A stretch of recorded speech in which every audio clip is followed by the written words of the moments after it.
सभागृहातले एक सदस्य, महाराष्ट्राचे माजी मुख्यमंत्री आणि स्वर्गीय हिंदुहृदय सम्राट शिवसेना प्रमुख बाळासाहेब ठाकरे यांचे सुपुत्र असलेले उद्धवजी यांचा आपण निरोप समारंभ करतो। खरं म्हणजे मी असं म्हणेन की राजकारणामध्ये मतभेद असतात, अनेक वेळा वेगवेगळ्या भूमिका असतात, कधी आपण सोबत असतो, कधी संघर्ष करतो, पण या पलीकडचं देखील एक नातं हे राजकारणामध्ये असतं आणि ते नातं असतं सहप्रवासाचं। त्यामुळे मला असं वाटतं की उद्धवजींसोबतचा प्रवास हा आमचा अनेक वर्षाचा राहिलेला आहे, अनेक वर्षाचे आम्ही सहप्रवासी राहिलो आणि निश्चितपणे अनेक चांगल्या गोष्टी समाजाकरता, राज्याकरता एकत्रित करण्याची संधी देखील आम्हाला प्राप्त झाली आणि मला असं वाटतं की एकूणच खरं तर उद्धवजींचा जो काही स्वभाव आहे, त्यांचं जे व्यक्तिमत्व आहे, यामध्ये राजकारण थोडं कमी आहे। म्हणजे मुळात मला असं वाटतं की त्यांचा स्वभाव राजकारणी नाही आणि त्यामुळेच अनेक वेळा ते जे काही निर्णय घेतात त्या निर्णयांमुळे ठीक आहे, म्हणजे परिस्थिती वेगवेगळ्या पद्धतीची उद्भवते, पण हा एक गुण मला असं वाटतं की जो हिंदुहृदय सम्राट बाळासाहेब ठाकरेंचा देखील होता की एकदा ठरवलं की निर्णय घेऊन टाकायचा, तशा पद्धतीचा स्वभाव हा उद्धवजींचा आहे। उद्धवजी तसे छायाचित्रकार आहेत आणि अतिशय ज्याला आपण म्हणतो निष्णांत, तज्ज्ञ, सुप्रसिद्ध अशा प्रकारचे ते छायाचित्रकार आहेत। महाराष्ट्राच्या विविध छटा या उद्धवजींनी आपल्या कॅमेऱ्याच्या माध्यमातून अतिशय सुंदर या ठिकाणी कॅप्चर केले आहेत। मला असं वाटतं की गडकिल्ले, निसर्ग, वारकरी परंपरा हे सगळं त्यांनी त्यांच्या कॅमेऱ्यात कैद केलं आणि ही सगळी फोटोग्राफ्स पाहिल्यानंतर त्याच्या पाठीमागे त्यांचं संवेदनशील मन हे आपल्याला पाहायला मिळतं आणि म्हणूनच मला असं वाटतं की महाराष्ट्र देशा आणि पाहावा विठ्ठल ही जी त्यांची कामं आहेत ती केवळ छायाचित्रण नाही आहे, तर एक प्रकारे आपल्या संस्कृतीची जपणूक या माध्यमातून करण्याचं काम हे उद्धवजींनी केलं आहे आणि हे करण्याकरता खूप कष्ट देखील अनेक वेळा त्यांनी घेतले आहेत। मला असं वाटतं की जेव्हा वारीचे छायाचित्रण उद्धवजींनी केलं होतं त्यावेळी अतिशय रिस्क घेऊन हेलिकॉप्टरमधनं त्या ठिकाणी उघड्या दरवाजातनं फोटोग्राफी ही त्यांनी त्या काळामध्ये केली। अनेक वेळा जंगलांमध्ये त्यांनी छायाचित्रण केलं आणि म्हणून ही एक आपला जो छंद आहे तो छंद त्यांनी अतिशय चांगल्या पद्धतीनं जोपासण्याचं काम हे त्यांनी केलं। राजकारणामध्ये आल्यानंतर देखील ते पक्षप्रमुख झाले। पक्षप्रमुख म्हणून जी काही त्या ठिकाणी संकटं आली, संघर्ष होता, बराच काळ आम्ही सोबत त्या संकटातनं आणि संघर्षातनं पुढे गेलो। अर्थात माझा आणि त्यांचे अधिक जवळीक ही 2010 नंतर आली आणि 14 नंतर अधिक आली, पण मला असं वाटतं की या सगळ्या याच्यात एक मैत्रीची भावना ही निश्चितपणे आमच्यामध्ये त्या काळामध्ये तयार झाली आणि मी असं म्हणणार नाही की आज ती नाही, पण शेवटी त्यांच्या राजकीय भूमिका आहेत, आमच्या राजकीय भूमिका आहेत, त्यामुळे आता त्या राजकीय भूमिका वेगळ्या झाल्या। त्यामुळे पण एक गोष्ट मला या निमित्ताने निश्चितपणे सांगायची आहे की राजकारणामध्ये काम करत असताना अनेक वेळा मी हे बघितलं की एखादा निर्णय घेत असताना त्याच्या परिणामांची त्यांनी चिंता केली नाही आणि विशेषतः एक जो गुण म्हणजे त्यांची शिवसेना असो की आमच्या शिंदे साहेबांची शिवसेना असो, जो हिंदू हृदय सम्राट शिवसेना प्रमुख बाळासाहेब ठाकरेंनी या ठिकाणी एक राजकारणात वेगळा पायंडा पाडला की सामान्यातल्या सामान्य माणसाला देखील, ज्याला राजकीय चेहरा नाही अशा व्यक्तीला देखील राजकीय चेहरा देणं आणि त्यातनं राजकीय नेतृत्व उभं करणं, मला असं वाटतं की हा जो गुण आहे हा निश्चितपणे शिकण्यासारखा आहे. बाळासाहेबांनी निश्चितपणे तो गुण आपल्या सर्वांना दिला, उद्धवजींनी जोपासला. आज शिंदेसाहेब देखील आपण जर बघितलं तर राज्यसभेच्या यावेळेच्या निवडणुकीत त्यांनी ते जपण्याचंच काम या ठिकाणी केलेलं आपल्याला पाहायला मिळतं. एक गोष्ट आहे की पु ल देशपांडेंना कोट्याधीश म्हणतात, पण पुलंनंतर जर कोट्याधीश ही उपाधी कोणाला द्यायची असेल तर ते मी उद्धवजींनाच देईल. हा अर्थात नाही, ते कागदांच्या नाही, शब्दांच्याच. आणि मला असं वाटतं की त्यांच्या बोलण्यामध्ये अनेक वेळा आपण पाहतो की मिश्किलपणा असतो, अनेक वेळा सहजतेनं, म्हणजे त्यांची जी काही भाषणाची पद्धत देखील आहे ही देखील अतिशय सहजतेनं बोलण्याची किंवा एखाद्या संवादाची अशा पद्धतीनं ते या ठिकाणी सातत्याने बोलताना आपल्याला दिसतात. अनेक वेळा ते भिडताना दिसतात, खूप जोरदार अटॅक करताना दिसतात, जोरदार प्रतिवाद करताना दिसतात, पण त्यांचा मूळ स्वभाव तो नाही आहे. त्यांचा मूळ स्वभाव जो आहे तो मला असं वाटतं की थोडा शांत आहे, संयमी आहे, संबंध ठेवण्याचा त्यांचा मूळ स्वभाव आहे.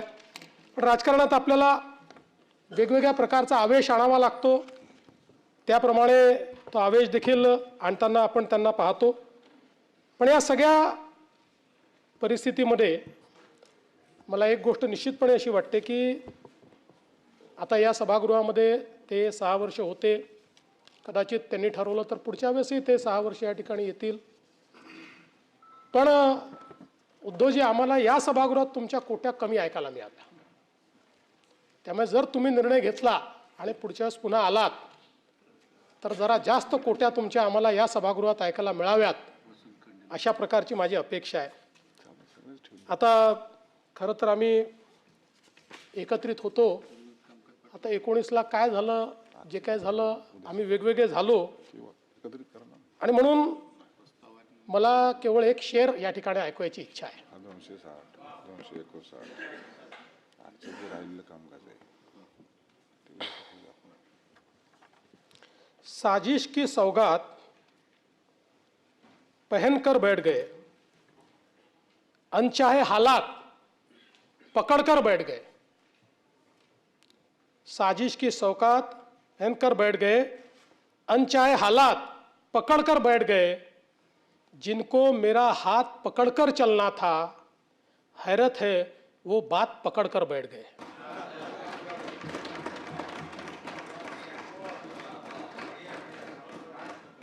पण ठीक आहे, आता कुठलाही आपला रस्ता असला तरी तुम्हाला खूप शुभेच्छा आहेत. तुम्हाला उत्तम आरोग्य मिळो, तुमचं नेतृत्व अशाच प्रकारे सगळ्या पक्षाला मिळत राहो आणि राजकारणामध्ये तुमची प्रगती होत राहो, अशा प्रकारच्या शुभेच्छा आज पुन्हा नाही, पुन्हा येईन माझा आहे, पुन्हा भेटू, नाही ते तर भेटूच, त्याला काय. त्यामुळे आपल्याला मी मनापासून शुभेच्छा देतो. डॉक्टर नीलमताई गोरे, विधान परिषदेच्या उपसभापती आणि ज्येष्ठ नेत्या. खरं म्हणजे नीलमताई डॉक्टर आहेत, लेखिका आहेत, सामाजिक कार्यकर्त्या आहेत आणि महिलांच्या विषयांवर सातत्याने झटणाऱ्या त्या आहेत. एक मोठी विचारांची, साहित्यिकांची पार्श्वभूमी असलेल्या नीलमताई या सातत्याने सामान्य महिलांकरता झटत असलेल्या आपण त्या ठिकाणी बघितल्या. आणि जे काही विचारवंत आहेत त्या विचारवंतांच्या शृंखलेला बळकटी देणाऱ्यांपैकी म्हणून आपण निलमताईंकडे त्या ठिकाणी पाहतो. खरं तर एक आमदार म्हणून काम करण्यापेक्षा एक सामाजिक कार्यकर्ता म्हणून निलमताई सातत्याने काम करतात. आणि कुठेही एखादी घटना घडली, सामाजिक असेल किंवा महिलांच्या प्रती असेल, त्या ठिकाणी निलमताई पोचतात. पोचून त्या ठिकाणची परिस्थिती हाताळतात. त्या संदर्भात त्या व्यक्तीचा आवाज हा शासनाकडे पोचला पाहिजे याकरता त्या सातत्याने प्रयत्न करतात. आणि म्हणूनच मला असं वाटतं की एक वेगळी प्रतिमा, एक ज्या काही आमच्या महिला नेत्या आहेत, त्या नेत्यांमध्ये एक वेगळी प्रतिमा असलेल्या नेत्या म्हणून निलमताईंकडे आपण पाहतो. खरं म्हणजे पंढरपूरच्या पवित्र भूमीमध्ये त्यांचा जन्म झालेला आहे आणि त्यामुळे त्या मातीचा जो काही सुगंध आहे तो त्यांच्या कार्यामध्ये देखील आपल्याला पाहायला मिळतो. अभ्यास आणि संवेदनशीलता हे दोन गुण जे त्यांच्याकडे आहेत ते निश्चितपणे शिकण्यासारखे आहेत. आणि कुठलीही गोष्ट समजून घेऊन त्या विषयावर आपलं मत मांडणं, त्या संदर्भात आकलन करणं हे सातत्याने ते करताना आपल्याला पाहायला मिळतात. त्या एक प्रभावी लेखिका देखील आहेत. आणि यासोबत घरगुती हिंसाचार, बलात्कार, छळ अशा ज्या विविध गोष्टींनी महिला प्रताडित होतात, अशा सगळ्या महिलांना न्याय मिळवून देण्याकरता हक्काचं घर म्हणून निलमताईकडे पाहिलं जातं. त्यांनी जवळपास 5,000 पेक्षा जास्त महिलांना स्वतः कायदेशीर मदत ही त्या ठिकाणी मिळवून दिलेली आहे. कुठलीही घटना असो, म्हणजे लातूरचा भूकंप असो, गुजरातमधला भूकंप असो, मुंबईतला बॉम्बस्फोट असो, अशा प्रत्येक संकटामध्ये निलमताई सातत्याने पुढे असतात. त्या ठिकाणी स्वतः जाऊन जे काही आपल्याला करता येईल ते करण्याचा त्या प्रयत्न करतात. त्यांनी विधान परिषदेमध्ये आत्ताच शिंदे साहेबांनी सांगितलं नवीन रेकॉर्ड केलेला आहे आणि पुढे अनेक रेकॉर्ड त्या करणार आहेत. पण विधानमंडळात त्या उपसभापती असल्या तरी आपल्याला व्याख्यान देतात, इथे असल्या तरी व्याख्यान देतात. आणि याच्या व्यतिरिक्त त्या एक व्याख्यात्या म्हणून 1000 पेक्षा जास्त ठिकाणी विविध विषयांवर व्याख्यान देण्याचं काम हे निलमताईंनी केलं आहे. आणि 6000हून अधिक चर्चासत्रांमध्ये सहभागी होण्याचा विक्रम हा खरं म्हणजे त्यांच्या नावाने आहे. पक्षाच्या प्रवक्त्या म्हणून असेल किंवा इतरही ज्या काही जबाबदाऱ्या त्यांच्याकडे आहेत त्या अतिशय हिरिरीने त्या पार पाडत असतात. खरं म्हणजे उरल्या कहाण्या या कथासंग्रहाला महाराष्ट्र साहित्य परिषदेचा पुरस्कार प्राप्त झाला आहे. नारी पर्व, माणूसपणाच्या वाटेवर, महिला आणि समाज, एक प्रवास संघर्षाच्या यासारखी अनेक पुस्तकं ही त्यांनी लिहिली. आणि महिला प्रश्नांवरील कायदे, धोरणे आणि सामाजिक वास्तव या संदर्भात त्यांनी अतिशय सखोल लेखन केलं आहे. अनेक देशांचा प्रवास हा त्यांनी केला आहे. आणि भारताच्या राष्ट्रपतींच्या हस्ते त्यांना विधान परिषदेतील उत्कृष्ट भाषणाचा पुरस्कार देखील प्राप्त झालेला आहे. त्यामुळे निश्चितपणे मला असं वाटतं की या सभागृहामध्ये सभागृहाचा उपयोग सार्थक कामाकरता करणाऱ्या सदस्यांपैकी एक निलमताई आहे. त्यांना मी पुढील आयुष्यासाठी आणि खूप शुभेच्छा देतो. उत्तम आरोग्य आपल्याला लाभावं. आणि अर्थातच बाजूला नेते बसलेले आहेत, त्यामुळे त्यांच्या साक्षीने तुम्हाला शुभेच्छा देतो. पुनरागमनायचं रस्ता इकडनं आहे पण शुभेच्छा आमच्या आहेत. त्यामुळे निश्चितपणे तुमच्या कार्याचा गौरव होईल याबद्दल माझ्या मनात कुठलीही शंका नाही. श्री अमोल मिटकरी हे खरं म्हणजे एक व्याख्याते म्हणून आणि शाहू फुले आंबेडकर हा जो विचारांचा वारसा आहे तो वारसा सातत्याने प्रखरपणे मांडणारे अशा प्रकारचे एक नेते म्हणून त्यांची ओळख आहे. खरं म्हणजे सामाजिक चळवळीतल्या एका नेत्याला स्वर्गीय अजितदादांनी या ठिकाणी हेरलं. त्यांचं नेतृत्व हे त्या ठिकाणी एक प्रकारे ग्रूम केलं आणि मग या सभागृहामध्ये आणून संपूर्ण महाराष्ट्राला त्यांच्या नेतृत्वाची जी काही एक झलक आहे ती दादांमुळे मिळाली. आणि खरं तर आत्ताच शिंदेसाहेबांनी जसं सांगितलं की दादा गेल्यानंतर त्यांचं जे हळवं रूप आहे ते देखील आपण त्या ठिकाणी बघितलेलं आहे. त्यांना गायनाचाही छंद आहे आणि खरं म्हणजे ते फार गाताना दिसत नाहीत.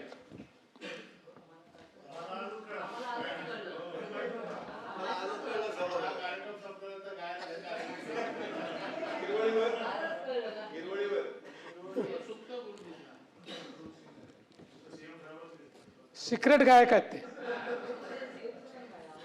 पण मला असं वाटतं की गायनापेक्षाही प्रबोधनपर व्याख्यानं करणं हा त्यांचा एक छंद राहिलेला आहे.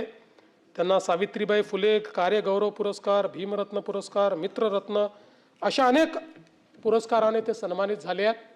या सभागृहातही विविध सामाजिक विषयांवर अतिशय परखडपणे त्यांनी आपली बाजू मांडली आहे आणि विदर्भामध्ये त्यांनी आपलं एक वेगळं स्थान देखील आपल्या या कार्याने निर्माण केलेलं आहे.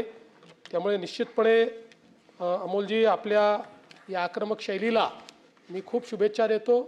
आपल्याला भरपूर मोठं अजून राजकीय आयुष्य आहे, त्याकरता मी तुम्हाला खूप शुभेच्छा देतो आणि आपलं जे काही नेतृत्व आहे ते असंच पुढे जात राहो, आपल्याला उत्तम आरोग्य लाभो अशा प्रकारची आपल्याला मी मनापासून शुभेच्छा देतो. शशिकांतजी शिंदे, जसं आत्ताच एकनाथरावांनी सांगितलं की साताऱ्याच्या मातीतून तयार झालेला पैलवान म्हणून शशिकांतजींना आपण सगळे ओळखतो आणि निश्चितपणे त्यांनी स्वतःच्या मेहनतीतून एक स्वतःचं नेतृत्व उभं केलं. विशेषतः माथाडी आणि कामगार चळवळीत एक मोठं योगदान त्यांचं राहिलेलं आहे आणि सातत्याने संघटना चालवायची, अधिकारांकरता लढायचं, या सगळ्या गोष्टी जरी असल्या तरी देखील गेल्या काही वर्षाच्या मी जे काही त्यांच्यासोबत सातत्याने माझ्या चर्चा होतात किंवा अनेक वेळा शिष्टमंडळात आम्ही भेटतो, तर गेल्या 10 वर्षातला माझा अनुभव आहे की शशिकांतजी हे आपल्या विषयांकरता आग्रही असतात, पण त्याचसोबत राज्याची परिस्थिती काय आहे, राज्याच्या हिताचं काय आहे